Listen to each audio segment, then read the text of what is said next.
अभी हाल ही में ईस्ट के कुछ कंट्रीज आपस में लड़ाई कर रहा है।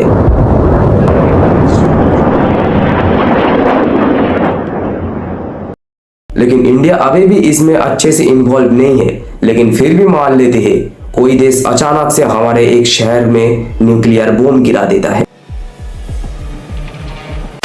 तो क्या होगा? क्या हिरोशिमा नागासाकी की तरह और एक बम एक्सप्लोजन देखने को मिल सकता है?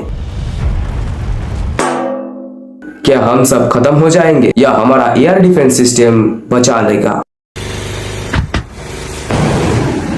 आज के वीडियो में हम यही जानने वाले हैं। हालांकि कोई देश अचानक से न्यूक्लियर वॉर नहीं शुरू करेगा, लेकिन हम यहाँ पर मान लेते हैं कि कोई देश अचानक से भारत के किसी शहर में न्यूक्लियर बम गिरा देता है तो क्या होगा? यहाँ पर बहुत सारे लोग कहते हैं कि हम नहीं बच सकेंगे क्योंकि हर एक्सप्लोजन से भी बच जाते हैं, लेकिन उसका रेडिएशन बहुत खतरनाक होता है। रेडिएशन से बचना इम्पॉसिबल है। हाँ, रेडिएशन से बचना इम्पॉसिबल है, लेकिन ये नहीं भूलना चाहिए कि हमारे पास मतलब इंडिया के पास बहुत सारे एयर डिफेंस सिस्टम है, जैसे रशिया से खरीदा हुआ S-400 हो गया, आकाश हो गया, पृथ्वी हो गया, और भी बहुत सारे हैं। ये सब air defence system nuclear bomb को तबाह कर सकेगा? आइए सबसे पहले हम सबसे ताकतवर एयर डिफेंस सिस्टम की बात कर लेते हैं, जिसका नाम है S-400, जो कि कुछ साल पहले इंडिया रशिया से खरीद के लाया है।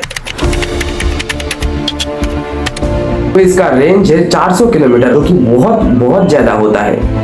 और कुछ साल पहले इंडिया पाकिस्तान के वॉर के टाइम पाकिस्तान ने बहुत सारे मिसाइल छोड़ा था, लेकिन एक भी मिसाइल इंडिया के मिट्टी को टच नहीं कर पाया क्योंकि हमारे पास इतने खतरनाक एयर डिफेंस सिस्टम है, मतलब भारत के पास। खैर, वो तो था नॉर्मल मिसाइल, लेकिन हम यहाँ पर बात करने वाले हैं न्यूक्लियर मिसाइल। अब बात कर लेते हैं न्यूक्लियर मिसाइल के बारे में। इतिहास में जो मिसाइल्स हिरोशिमा नागासाकी में फेंका गया था अमेरिका के द्वारा, उसका टेम्परेचर निकल के आया था 3000 डिग्री सेल्सियस, जो कि बहुत ज्यादा होता है। वर्ल्ड भर में इस सब चीज को राख बना दिया था और फिर चला था रेडिएशन का खेल, खतरनाक रेडिएशन का खेल। लेकिन सोचने की बात यह है, तब के मुकाबले आज का न्यूक्लियर बम बहुत ज्यादा ताकतवर है।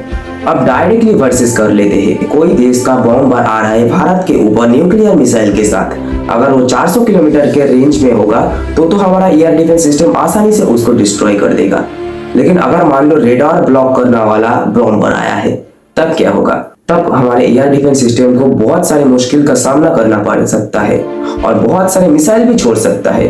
लेकिन अगर फिर भी मान लो मिसाइल उसे डिस्ट्रॉय नहीं कर पाया और न्यूक्लियर बम छोड़ दिया गया है, तब क्या होगा? तब हमारे मिसाइल जाकर उस न्यूक्लियर बम को टारगेट करेगा और उसे हिट भी करेगा। लेकिन यहाँ पर बहुत सारे लोग सोचते हैं कि हमारा एयर डिफेंस सिस्टम का मिसाइल किसी भी चीज को डिस्ट्रॉय करने के लिए छोटा सा एक्सप्लोजन करता है, बहुत ज्यादा एक्सप्लोजन नहीं करता।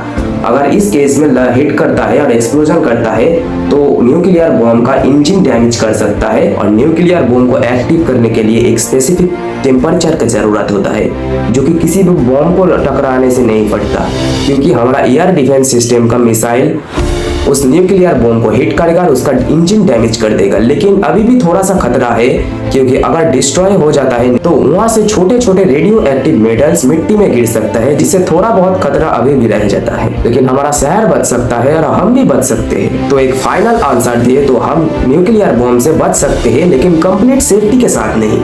तो यही था आज का वीडियो। आपको अगर ये वीडियो अच्छा लगा तो जरूर लाइक करना, सब्सक्राइब करना, शेयर कर देना।